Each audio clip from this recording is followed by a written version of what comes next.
할렐루야. 오늘 성탄절 2부 예배에 나오신 여러분 위에 우리 주님의 성탄의 축복과 은혜와 평강이 한가득 넘치기를 주의 이름으로 축원합니다. 메리 크리스마스. 옆에 분들, 우리 좌우의 분들과 한번 메리 크리스마스 인사하죠. 메리 크리스마스. 네. 네, 메리 크리스마스라는 말은 즐거운 성탄 이런 뜻이죠. 근데 정말 즐겁습니까? 올해 성탄절은 예년과 달라서 한 번도 경험해 보지 못한 성탄절을 보내고 있습니다. 이렇게 쉬쉬하면서 누가 볼까봐 이것도 몇 명이 넘으면 어떡하지? 이렇게 뭔가 약간 좀 긴장하면서 드리는 이런 성탄을 우리는 보내고 있습니다. 1년 전만 해도 저희 교회가 창립하고 첫 해 작년 12월 25일은 참 좋았어요. 그래서 성탄 예배 온 교인이 함께 드리고 아이들까지 온 세대가 통합해서 그득히 차서 드리고, 그리고 1부 예배 2부 끝나고 나서 발표회를 했어요. 그래서 한 8팀이 뭐 악기도 연주하고 뭐 피아노도 키고 또 찬양도 하고 춤도 추고 한 8가지 정도의 이렇게 발표회를 해서 참 흥겨운 축제였고 축복된 날이었는데, 그렇죠? 우리 김정민 지사님도 창문을 열어 뭐 캐롤송을 부르는 것 같아요. 창밖을 보라, 창밖을 보라. 이렇게 기타 치면서 했던 그런 기억들. 우리 김성용 지사님이 또 멋진 댄스를, 춤을 춰서 우리 모두가 즐거웠던 그런 기억들이 있는데, 올해는 전혀 다른 성탄절. 우리가 어릴 때는 새벽송을 돌았기 때문에 밤새도록 성탄절 2부부터 길거리에 나가서 성가대들이 불을 들고 등을 들고 다니면서 집집마다. 근데 또 이렇게 돌다 보니까 자기 교인인 줄 알고 돌았는데 남의 교인이야. 그 우리 교회 성가대가 왔는데 아까 받아갔는데 또 왔네 이러니까 그 다른 교회 성가대에서 받아간 뭐 이런 일도 있을 정도로 또 길거리에서 자주 만나요. 다른 교회 이렇게 팀들하고. 그러면 또 이렇게 서로 인사하고 지나치던 그런 기억들이 있는데, 올해는 길거리에서 누가 찬양을 불러요? 큰일 나지. 5명 이상 모이면 큰일 잡혀가. 이런 찬양, 이런 성탄절을 우리가 정말 전혀 경험해 보지 못한 이런 성탄절을 보내고 있습니다. 우리가 지금 이렇게 마스크를 다 쓰고 드리는 예배, 이거는 역사에 남을 성탄절 예배예요. 나중에 이런 사진 보면 웃을 거예요. 아니 왜 마스크를 다 썼지? 무슨 장례식에 왔나? 그럴 거예요. 이거는 경험해 본 사람만이 아는 성탄절 예배예요. 그러나 우리가 하나 감사한 거는 지금까지 돌아보면 이렇게 마음껏 찬양하고 마음껏 예배 드릴 수 있었던 것이 하나님의 축복인 줄로 믿습니다. 참 우리는 그걸 몰랐어요. 우리는 공산당만 무서운 줄 알았어. 6.25 때 아이고 제대로 예배 못 드려. 근데 공산당 쳐들어왔을 때도 6.25 때도 예배 드렸다는 거예요. 부산에 가서 피난 가서 신학교를 부산에서 운영하고 거기서도 교회가 모였어요. 철야 기도를 하고 말이에요. 그럴 때는 우리가 코로나 때문에 이렇게 마음껏 예배도 못하고 이웃의 눈치를 봐야 되고, 지금도 저 교인들은 성경책 들고, 요즘 교인들은 성경책도 안 들고 와. 남이 보면 교회 간다 그럴까 봐 그냥 살며시 놀러 가는 것처럼 하고 와서 얼른 예배 드리고 가지. 왜? 남들이 눈이 무서워서. 이게 참 어려운 거예요. 그러나 우리 주님께서는 여러분의 예배를 받으시고 또 여러분이 현장에 나와서나 가정에서 예배 드릴지라도 동일한 은혜를 더하실 줄로 믿습니다. 자, 오늘은 그래서 성탄의 축복이란 이런 제목으로 함께 은혜를 나누길 원합니다. 정말 교회도 힘들지만 이 주위에 많은 자영업자들, 소상공인들도 최악의 성탄을 보내고 있어요. 다른 때 같으면 연말 연시가 좀 이렇게 흥청거리기도 하고 장사도 잘 되고 길거리에 손님들이 넘쳤는데 이 모든 게 올 수도 없댔어요. 우리 옆에 있는 학원, 삼층에 있는 태권도 학원, 우리 손민영 형제가 또 이렇게 가르치는 학원도 벌써 이렇게 다 올 수도 없대서 모든 것이 서버리는 이런. 그래서 30년 장사하던 분들도 이렇게 어려운 때는 없었다는 거예요. 왜? 뭐 손님이 와도 오지도 않지만 와도 뭐 제대로 앉지도 못하고 또 4명 이상은 앉지도 못하고 이런 어려움을 우리가 다 경험하고 있어요. 이게 코로나로 인한 최악의 상황이야. 근데 이런 최악의 상황은 우리만 겪고 있을까? 아니에요. 이스라엘 민족도 이런 최악의 상황을 경험했다는 것입니다. 그들이 에레미야 선지자가 활동할 때, 이사야 선지자가 예언할 때 그들도 이런 캄캄한 암흑의 시기를 경험했습니다. 왜? 이스라엘 민족은 하나님을 등졌거든요. 하나님의 말씀을 무시하고, 그리고 그들이 우상 숭배에 깊이 빠져서 여호와의 성전을 바알과 아세라 신상으로 가득 차게 만들었을 때 하나님이 분노하셨어요. 그래서 바벨론을 들어서 예루살렘을 치시고 그 성을 불사르고 다 무너지게 만들고, 그리고 그 백성을 바벨론을 포로로 끌려갔어요. 그들은 아무런 희망 없는 삶을 70년 동안 살게 됐어요. 심지어 남왕국 유다의 마지막 왕이 시드기야인데, 그 시드기야 왕이 바벨론을 배반했다가 어떤 결과를 가졌느냐, 자기 아들들이 아버지가 보는 앞에서 다 살해당합니다. 그리고 시드기야 왕은 비운의 마지막 왕이죠. 우리 마치 영치왕, 무슨 고종 황제처럼 두 눈이 뽑혀가지고 이렇게 코가 쇠사슬에 깨어서 이렇게 끌려서 바벨론까지 먼 거리를 끌려갑니다. 그리고 거기서 죽임당하는 거예요. 이게 참 비극적인 거죠, 여러분. 이렇게 수십 년의 세월이 흘렀지만 아직도 포로 생활 속에서 벗어나질 못했고, 예루살렘 성은 다 성이 무너진 돌만 굴러다니는 황폐한 곳이 돼버리고 말았다는 것입니다. 근데 오늘 여기 하나님의 말씀을 전하는 이사야는 뭐라 그럽니까? 함께 기쁜 소리로 찬양하고 기쁜 소리로 노래하라는 것입니다. 참 놀라운 얘기예요. 자, 우리 9절 말씀을 한번 같이 읽어볼까요? 9절입니다. 시작. 너 예루살렘의 황폐한 곳들아 기쁜 소리를 내어 함께 노래할지어다. 이는 여호와께서 그의 백성을 위로하셨고 예루살렘을 구속하셨음이라. 황폐한 곳들에 처한 이스라엘 백성들에게 기쁜 소리를 내어 함께 노래하라, 함께 찬양하라. 여러분, 이게 말이 되는 것입니까? 아니, 이 황폐한 곳, 이 적막한 곳, 사람의 인적이 끊기고 짐승들만 뛰어다니는 이 삭막한 곳에서 어떻게 기쁜 노래를 부를 수 있겠습니까? 나라는 망하고 백성들은 뿔뿔이 흩어지고, 그리고 성 안에 남은 자들도 언제 죽을지 몰라서 불안불안 하루하루를 연명하는 이런 상황 속에서 저 아름답고 웅장했던 예루살렘 성은 그 모습을 감추고 폐허의 돌무더기가 되어서 돌이 굴러다니고 짐승들이 뛰어다니는 그런 지옥 같은 곳이 됐는데, 이 참담한 삶에서 어떻게 하나님을 찬양할 수 있겠고 어떻게 하나님을 노래할 수 있겠습니까? 마치 하나님이 이 백성을 버린 것 같아요. 하나님은 언제까지입니까?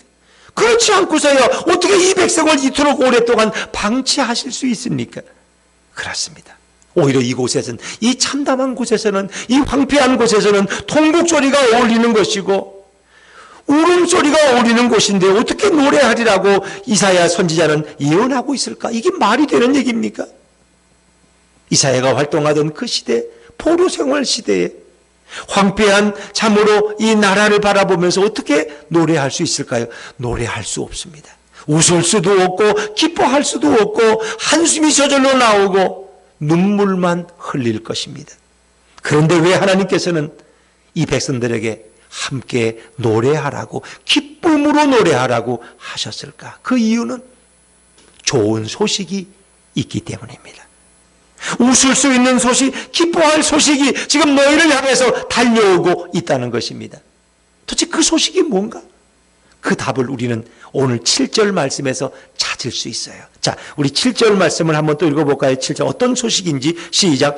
좋은 소식을 전하며 평화를 공포하며 복된 좋은 소식을 가져오며 구원을 공포하며 시온을 향하여 이르기를 내 하나님이 통치하신다 하는 자의 산을 넘는 발이 어찌 그리 아름다운가.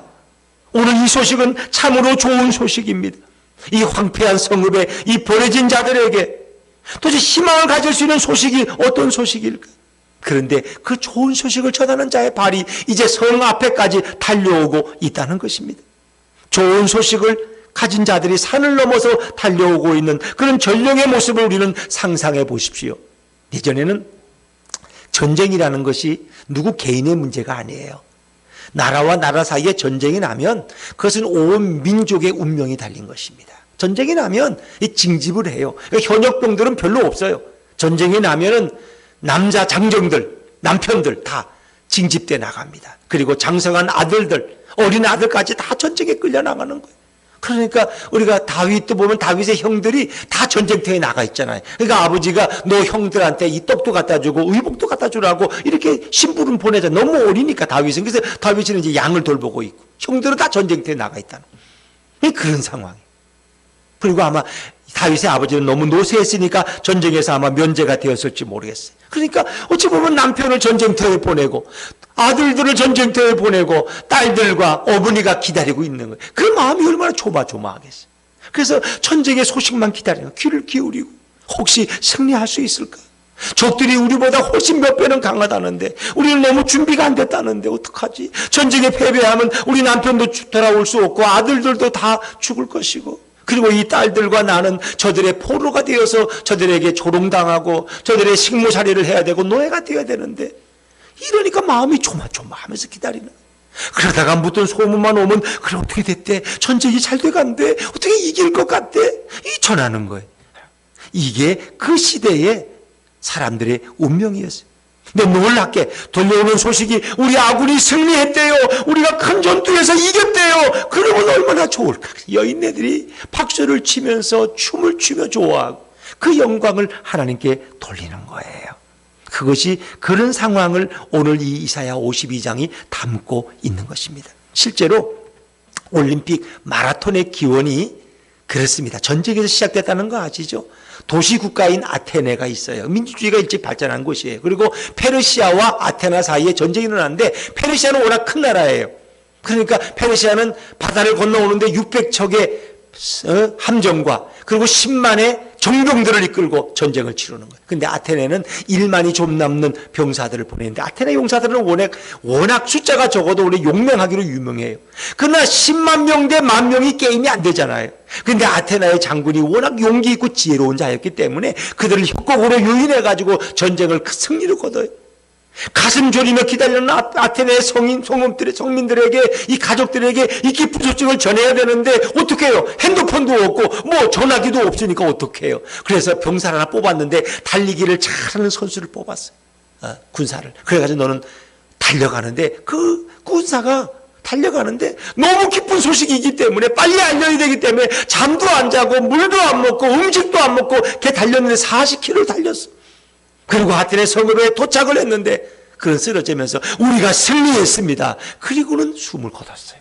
그게 40km야. 그래서 42.125km인가 뭐 1km인가. 그래서 마라톤의 경주거리가 그렇잖아요. 그걸로 해서 올림픽이 열리게 된 거예요. 마라톤 종목이 들어간 거죠. 여러분, 오늘도 이 폐허가 된 황폐한 예루살렘 성읍에서, 이 황무지가 된 곳에서 소식을 기다리는, 언제나 우리 동포들이 돌아올까, 언제나 이 나라가 회복될까 하는 그들에게, 불안에 떨고 있는 그들에게 전쟁의 승리 소식보다 더 기쁘고 더 감격스럽고 더 행복한 소식이 어디 있겠습니까? 그 소식은 바로 평화의 소식이요, 구원의 소식이요, 위로의 소식인 줄로 믿습니다. 전쟁을 이겼대. 전쟁이 곧 끝난대. 우리 남편도 돌아오고 아들들이 돌아온대. 얼마나 좋은 소식이에요, 여러분. 성탄은 곧 뭐예요? 하나님의 아들로 이 땅에 오시는 예수 그리스도의 탄생의 소식입니다. 이것은 우리가 들을 수 있는, 인류가 들을 수 있는 가장 좋은 소식, 가장 기쁜 소식, 굿뉴스. 그것이 바로 성탄의 소식입니다. 왜냐, 우리는 사단에 의해서 죄와 사망에 죽은 우리들, 절망과 노예의 삶으로 억눌린 당한 우리들에게 이제 그분이 오셔서, 메시아가, 구원주가 오셔서 우리에게 생명을, 우리에게 자유를, 우리에게 구원을, 우리에게 해방을 주시겠다는 선포의 소식이 바로 성탄의 소식인 줄로 믿습니다. 그것도 성경은 한마디로 말하기를 우리를 죄에서 그분이 구원하기 위해서 오신다는 거예요. 자, 우리 마태복음 1장 21절 말씀을 읽어볼까요? 마태복음 1장 21절 같이 읽죠. 시작. 아들을 낳으리니 이름을 예수라 하라. 이는 그가 자기 백성을 그들의 죄에서 구원할 자이심이라 하니라. 아멘. 여러분, 이 내용을 잘 알죠?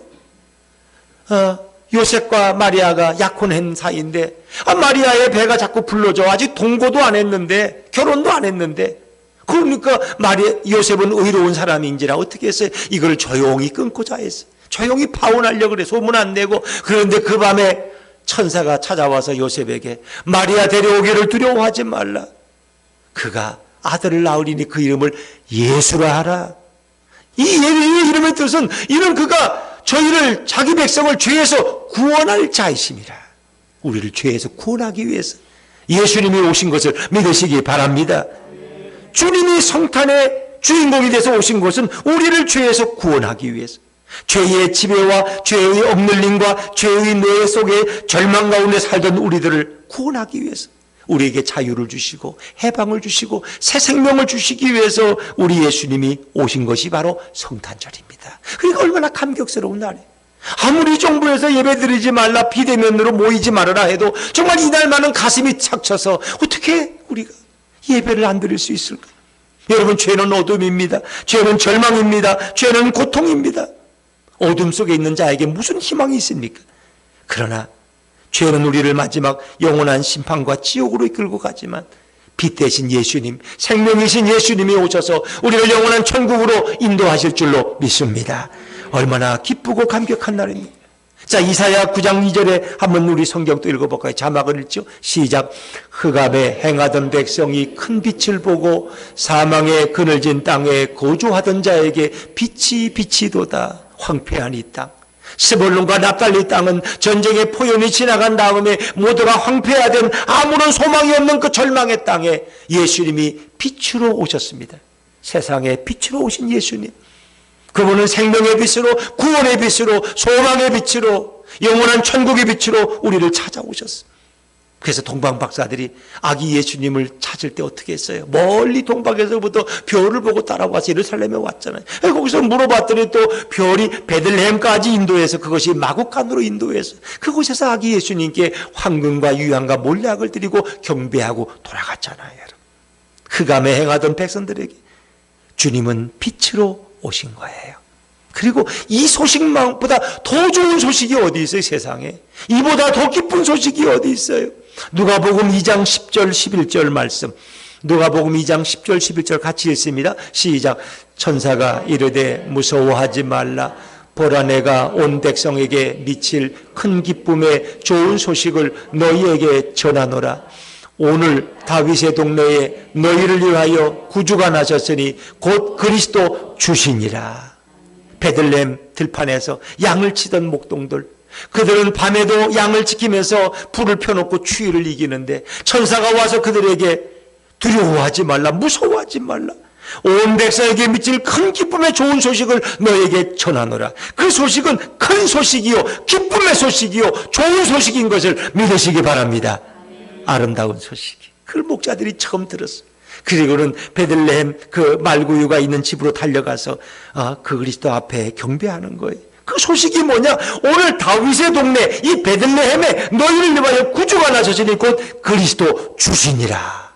그분은 우리의 메시아요, 그분은 우리의 주인이요, 우리의 왕 대신 구원자임을 선포하고 있는 것입니다. 그분이 오셨다고, 우리를 건지실 그분이, 율법의 멍에서 자유케 하실 그분이, 죄와 사탄의 멍에서 우리를 자유케 하실 그분이 오셨다고. 여러분, 이보다 더 좋을 수는 없는 거예요. 그래서 왜 우리가 기쁨으로 이 황폐한 땅에 거한 자들이 왜 기쁨으로 노래해야 되느냐? 좋은 소식이 당도했기 때문에, 메시아가 오시기 때문에, 그리고 그 오신 메시아가 우리를 통치하실 것이기 때문에. 통치라는 건 다스린다는 거예요. 여러분, 우리를 누가 다스리느냐가 중요하지 않습니까? 선한 왕이 다스리면 그 나라가 평안하고 백성이 행복합니다. 독재자가 다스리면 불행하고 죽어가 나가는 자가 많은 거예요. 그런데 우리 주님께서, 공의와 정의의 주님께서, 기묘자라 모사라 전능하신 아버지요 영존하신 아버지인 그분이 우리를 다스리겠다고 말씀하십니다. 자, 우리 7절 말씀 한 번만 더 읽어볼까요? 7절입니다. 시작. 좋은 소식을 전하며 평화를 공포하며 복된 좋은 소식을 가져오며 구원을 공포하며 시온을 향하여 이르기를 내 하나님이 통치하신다 하는 자의 산을 넘는 발이 어찌 그리 아름다운가. 아멘. 그 소식은 평화의 소식이요, 구원의 소식이요, 기쁨의 소식이요, 위로의 소식인데, 그 소식 중에 하나는 그분이 직접 오셔서 우리를 다스린다는 거예요. 여러분, 대통령을 잘못 만나면 백성이 행복한 거예요. 북한의 동포들은 김정은이를 잘못 만나가 저렇게 고생하는 거예요. 우리는 민주주의 사회에서 좋은 대통령을 만나면 얼마든지 행복해요. 그런데 아무리 대통령이 정치를 잘하려고 해도, 아무리 공정한 과정과 공정한 결과를 주장해도 인간은 불완전하기 때문에 그게 영원히 공정할 수는 없어요. 그래서 인간이 다스리는 나라는 늘 문제가 있는 거예요. 그러나 우리의 메시아 대신 공의롭고 정의로우신 우리 예수님이 다스리는 나라는 영원할 줄로 믿습니다. 그 나라는 공의로운 나라예요. 그 나라는 우리는 거기서 얼마든지 행복할 수 있는 거예요. 그러니까 우리가 하나님의 나라라는 말은 하나님이 다스리고 통치하는 영역이 하나님의 나라예요. 그러니까 우리 가정이 하나님의 통치를 받으면, 하나님의 말씀의 영향력을 받으면 우리 가정에 하나님의 나라가 임한 거예요. 그걸 아시면 돼요. 그러니까 이 집에 하나님의 나라가 임했다. 아니 하나님의 나라가 어떻게 임하지? 하나님의 말씀이 우리를 지배하는 거예요. 예수님이 우리 가정의 주인 되시고 예수님이 우리 가정의 왕이 되시면 우리는 이미 하나님의 통치 안에 들어간 줄로 믿습니다. 그렇죠. 그러니까 주님이 통치하시면 거기에 주님의 나라가 임하는 거예요. 하나님의 나라가 임하는 거예요, 여러분. 근데 그 주님이 메시아가 오셔서 직접 우리를 다스리겠다는 거예요. 하나님의 나라는 예수님이 2000년에 이 땅에 오심으로 이미 하나님의 나라는 날마다 우리 가운데 확장되고 있는 것을 믿으시기 바랍니다. 그리고 그분이 재림하실 때 그 나라가 완성되어지는 거예요, 여러분. 지금도 하나님의 나라는 계속 우리의 심령을 통해서, 우리의 복음 전파를 통해서 누군가에게 확장되어 가고 있다는 것입니다. 그렇습니다. 주님이 오시면 그분이 우리를 통치하시고 그분이 우리와 함께 계십니다. 그것이 바로 하나님의 나라의 통치입니다. 대한민국 영토라는 것은 대한민국 주권이 영향을 주는 것, 대한민국 인도자인 대통령이 그 발언을 했을 때 그의 영향력이 먹혀 들어가는 것이 대한민국의 주권이에요. 그러나 우리나라 대통령이 아무리 말해도 평양에서는 말을 안 듣잖아. 거기는 우리나라 주권이 아니야, 사실은. 물론 되면은 다 거기도 우리 주권이지만, 그래서 대한민국 영토라는 것은 이렇게 38선을 해서 이 제주도까지 여기가 대한민국 주권이야. 우리 대한민국이 나라야. 저 북한은 지금은 김정은이가 다스리고 통치하는 곳이에요. 그러니까 통일되면 이 모든 한반도가 다 우리의 영역이 되는 거죠. 하나님의 말씀이 움직이고 하나님이 친히 다스리고 통치하는 곳이 바로 하나님의 나라인데, 이제 그분이 오셔서 우리를 다스리신다고 말씀하세요. 더구나 우리를 다스리시는 그분이 우리와 함께 계신다는 거예요. 우리 그리스도 예수님의 또 다른 이름이 있는데 그 이름이 뭐예요? 임마누엘이래요.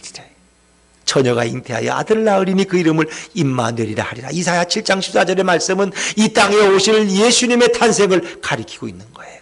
임마누엘 뜻이 뭐예요?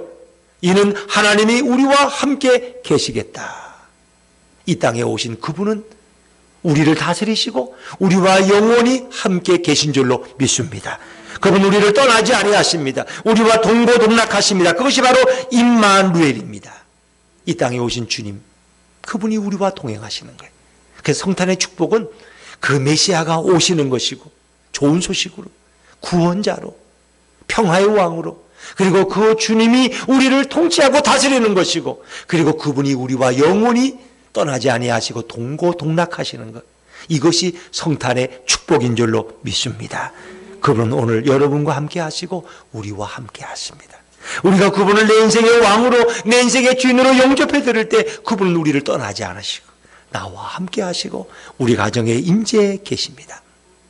영국의 한 빈민가에서 빈민가들에게 복음을 전하고 구제를 하고 그들을 사랑으로 치료하는 한 믿음 좋은 할머니가 계셨어요. 이분의 소문이 그 임금각지에 났는데, 그 영국 런던을 방문한 한 선교사님이 그 할머니를 만나고 싶어 했어요. 그래서 누군가의 인도를 받아서 그 할머니가 사는 집에 갔는데, 그 빈민가의 허름한 다락방에 그 할머니가 살고 계셨어요. 그래 가서 할머니를 뵙고, 그리고 너무 참 고맙고 반갑고 감사해서, 참 할머니는 이렇게 빈민가에서 오랫동안 복음을 전하시고 구제하시고 병든 자들을 치료해 주시고 얼마나 좋으십니까? 참 훌륭한 일을 하십니다. 근데 제가 들으니까 우리 그리스도께서 할머니 집을 종종 방문하신다고 그러는데 사실입니까? 혹시 그리스도를 만나보셨습니까? 이렇게 물었어요. 근데 할머니가 아니요, 틀렸어요 그러는 거예요. 이 할머니가 귀가 좀 어두워서 내 말이 무슨 말인지 못 알아들으시는가 보다. 더 크게 귀에다 대고, 할머니는 좋은 일도 많이 하고 선교도 하고 구제도 하시는데 그리스도께서 할머니 집을 종종 방문하신다면서요? 그랬더니 할머니가 이해를 못하니까 아니요, 틀렸어요 그러면서 하는 말이, 그리스도는 방문하시는 분이 아니라 우리 집에 늘 함께 계시는 분이에요. 그리스도는 우리 집에 늘 동거하셔요. 우리와 함께 계시고 저와 함께 계셔요. 여러분, 그리스도는 한번 왔다 가시는 분이 아니에요. 예수님은 우리의 왕 되셔서 우리를 다스리시고 우리에게 영원토록 임재하십니다. 우리가 밀어내기 전까지는 결코 우리를 떠나지 아니하시고 포기하지 아니하시는 분이 바로 우리 예수님이에요. 그 주님이 얼마나 좋을까? 옆에 분들한테 한번 이렇게 질문하세요. 당신의 집에 그리스도가 거주하십니까? 시작. 당신의 집에 그리스도가 거주하십니까? 우리 집에 임마누엘의 축복이 임하기를 주 이름으로 축원합니다. 네. 그렇기 때문에 우리 노래할 이유가 있는 거예요. 아니 그 좋으신 성탄의 주인이신 예수님이 오셨고 우리를 친히 다스리시고 그리고 우리와 영원토록 함께 있는데 얼마나 좋아요. 그래서 그들은 황폐한 땅에서 그 주님을 기쁘게 노래하고 찬양하는 거예요. 그러면 성탄의 축복이 바로 그거예요. 달려오는 승리의 전령을 보고 성가기의 파수꾼도 함께 노래하는 것입니다. 여러분, 왜 막루의 이 선 파수꾼은 적이 오는가, 승전보가 오는가 늘 눈을 빼서 기다리고 있어요. 근데 뭔가 병사가 달려오는데 이게 패전병이 달려오는 그런 모습이 아니야. 너무 의젓하게 승리의 깃발을 들고 달려오는데 말을 타고 보니까 승리의 소식이야. 그러니까 이 성로 위에서 파수꾼이 노래하며 찬양하니까 성 안에서 파수꾼을 쳐다보던 백성들이 함께 노래하며 찬양하며 주님께 영광을 돌리는 거예요, 여러분. 자, 우리 오늘 8절 말씀 한번 읽어볼까요? 8절입니다. 8절. 8절 같이 읽죠. 시작. 내 파수꾼들의 소리로다. 그들이 소리를 높여 일제히 노래하니 이는 여호와께서 시온으로 돌아오실 때에 그들의 눈이 마주 보리로다. 파수꾼은 성루 위에서 늘 밖을 살피는 거예요. 적이 진입하는가, 전쟁의 승보를 기다리는 거예요. 근데 그 파수꾼이 노래하는데 누가? 여호와께서 시온으로 돌아오실 때에 그들의 눈이 마주 보리로다. 그러니까 하나님은 이스라엘 백성이 바벨론 포로로 끌려갈 때 그 포로들과 함께 바벨론 땅에 가서 70년을 함께 계신 줄로 믿습니다. 포로들이 돌아올 때 자유를 얻어서 하나님도 같이 돌아오시는 거예요. 그리고 그들은 그 하나님의 통치를 다시 예루살렘이 받게 되는 거예요, 여러분. 이것은 바로 우리 예수님께서 이제 우리를 찾아오실 것을 말씀하는 거예요. 그분이 시온으로 돌아오실 때 그들의 눈이 마주 보리로다. 하나님을 볼 자가 어디 있어요? 그런데 우리 예수님은 하나님이시지만 인간의 몸을 입고 이 땅에 오심으로 많은 사람이 예수님을 목도하게 된 줄로 믿습니다. 친히 그 주님을 보았어요. 그 주님을 만나고 주님의 말씀을 듣고 주님을 경험한 사람들이 마태, 마가, 누가, 요한복음을 신약 성경을 기록했어요. 수많은 사람들이 예수님을 보았어요. 하나님을 보았어요. 그분의 영광된 광채를 보았고 특히 산 위에 올라갔을 때 하늘에서 구름 속에 하나님이 말씀하시죠. 이는 내 사랑하는 아들이라 너희는 저의 말을 들으라. 그리고 그 예수님이 요단강에 세례받을 때 비둘기 같은 성령이 그곳에 임하는 것을 그들은 보았어요. 그리고 신령한 하나님의 음성을 들었어요. 그 영광을 보게 될 것이다. 그렇습니다. 그분이 이 땅에 오셨어요. 우리는 하나님을 감히 볼 수 있어요. 그리고 그분이 우리를 다스리시고 우리와 영원히 인지하신다고 말씀하고 있기 때문에 어찌 찬양하지 않을 수 있겠습니까? 그렇습니다. 지금 황폐한 땅에 적막한 곳에 암울함이 있는 곳에서 파수꾼과 온 백성들은 기쁨으로 하나님을 찬양하기 시작했어요. 우리의 마음이 어떻습니까? 코로나 때문에 좀 답답해요. 어디 가지도 못하고 해외 나가던 분들은 해외도 못 나가고 그렇죠. 골프 치는 사람은 여기 없는 것 같지만 골프 치러도 못 가시고 지금 유지영 씨한테 몇 주째 지금 골프 치러 못 가시죠 지금. 네?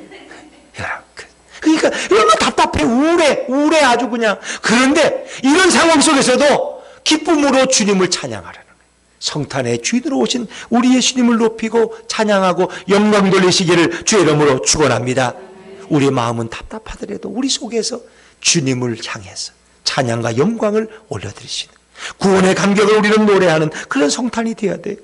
유럽의 14세기에 이 패스트, 이 흑사병이 돌았잖아요. 그래서 유럽 인구의 3분의 1이 다 죽었어요. 2,500만 명이 죽었으니까 그 당시에. 그러니까 3분의 1이 죽은 거예요. 지금 뭐 코로나는 유도 아니에요. 그건 쥐의 벼룩이 옮기는 병인데 증세는 코로나하고 똑같아요. 열이 오르고 기침하고 이 가슴이 답답하고 코로나하고 너무 똑같아요. 그런데 2,500만 명이 죽었어. 약도 없고 처방도 없고 아무것도 없어. 완전히 유럽이 초토화됐어. 근데 마침 그해 이 흑사병이 끝나갈 즈음에 성탄절이었어요. 정부에서는 아무도 길에 나오지 말아라. 누구도 만나지 말아라. 집 밖으로 나오지 말아라. 봉쇄령을 내렸어요. 근데 성탄절이잖아요.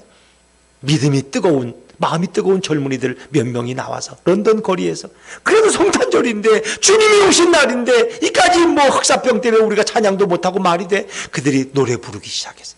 기쁘다 구주 오셨네, 만백성 맞으려 온 거예요, 다 일어나. 그 찬양을 하는데 그 찬양 소리가 밤 공기를 타고 문틈을 타고 들어가기 시작했어요.